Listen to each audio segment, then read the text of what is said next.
আসসালামু আলাইকুম রহমতুল্লাহ। Welcome to Hriday learning school. I hope তোমরা সবাই অনেক ভালো আছো। তো তোমরা অনেকেই আমার কাছে জানতে চেয়েছো যে গুচ্ছর প্রথম পর্যায়ের ভর্তির পর আমাদের করণীয় কি, আমাদের কি কি করতে হবে, বা দ্বিতীয় মেধা তালিকার জন্য আমাদের কি কিছু করতে হবে। তো এই নিয়ে আজকে বিস্তারিত আলোচনা করব। তোমরা যারা ভিডিওটি দেখছো তোমাদের অনুরোধ প্রথম থেকে শেষ পর্যন্ত দেখার জন্য। তো চলো ভিডিওটি শুরু করা যাক।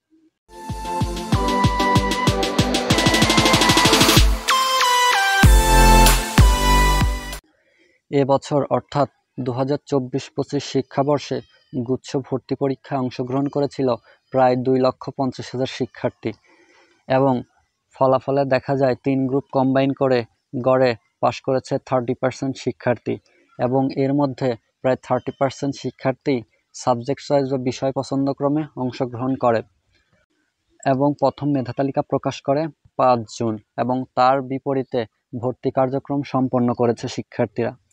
তো এই ভর্তি কার্যক্রম বিশ্লেষণ করলে দেখা যায় প্রথম মেধা তালিকায় যে সকল শিক্ষার্থীর ভর্তির সুযোগ পেয়েছিল তার প্রায় 90% শিক্ষার্থী ভর্তি কার্যক্রম সম্পন্ন করেছে এবং 10% শিক্ষার্থী বিভিন্ন বিশ্ববিদ্যালয়ে ভর্তি হওয়ার কারণে তারা তাদের ভর্তি কার্যক্রম সম্পন্ন করেনি।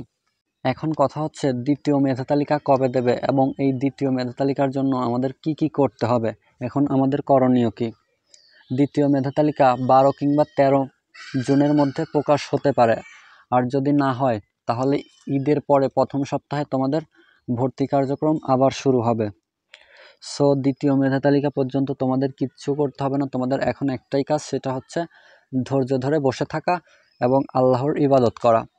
কেননা গুচ্ছতে প্রথম মেধা তালিকায় প্রায় 90% শিক্ষার্থী ভর্তি কার্যক্রম সম্পন্ন করেছে এবং বাকি আছে 10% আসন। এই 10% আসনের বিপরীতে এখনও শিক্ষার্থী রয়েছে প্রায় 25%। তো সবার তো আর চান্স হবে না। তোমরা যারা দ্বিতীয় মেধা তালিকার জন্য অপেক্ষমান রয়েছ তোমরা বেশি চিন্তা করো না, যা হবার তা হবেই।